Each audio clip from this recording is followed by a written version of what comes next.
Today we're canning chili soup. Let me show you how we do it. If you're new around here, welcome to my page. My name is Kendra. I'm a stay-at-home mom living in Ohio's Amish country. I post a lot of day in the life vlogs, recipes, and just mom content. But enough about me, let's get into the video. My recipe makes roughly 12 to 13 quarts of soup, and it calls for 8 to 10 pounds of ground beef. I also added 2 diced onions in mine. My mom uses onion flakes because my brothers don't like the texture of onion. We were doing our canning in my mom's garage, but I did brown my beef at home just to save time.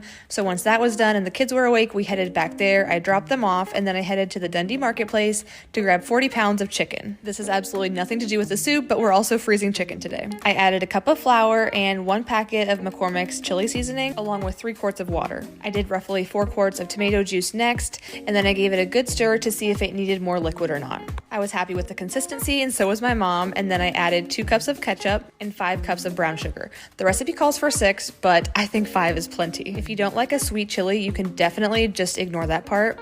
And then I added a gallon of kidney beans. My mom uses pork and beans, but we don't mind either way, and this is what the store had, so that's what I went with. Now we just let it simmer for a while. I did end up adding 2 tablespoons of salt and a little bit of chili powder. Once I was happy with the taste, we started filling jars. I was gifted a ton of jars, lids, and other canning supplies at my bridal shower over 6 years ago, and it has come in so handy, and I love how you can use things more than once. We don't reuse the lids, but we definitely recycle the jars and the rims. You always want to make sure that the tops of your jars are clean and no food spilled onto it, because if it happens, your jars might not seal. Once you're happy with that, you can put your lids on your jars, and I always just twist them until they're like fingertip tight. And now you're ready to add your jars to your canner. We left our soup in the canner for an hour and a half in boiling water, and then we turned the stove off and let it set for another 10 minutes. While we were waiting for that to be done, we got started on our chicken. Like I mentioned earlier, we got a 40-pound box of chicken, and it was only $1.99 a pound, which is such a good price, and I'm just thankful that I have markets in the area that offer sales like this. We rinse the chicken and trim off the extra fat,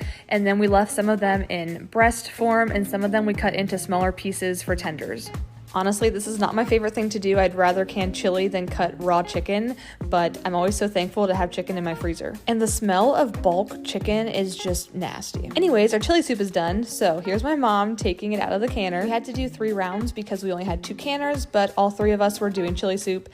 And then while I was waiting on mine to be done, I took my chicken up to my house and put it in the freezer. For those of you that don't know, we recently bought my childhood home, and my mom and her husband built a house on the same property. We love living close to family, especially on days like today. Here I am taking my jars out of the canner, and that's it. That's how you can chili soup.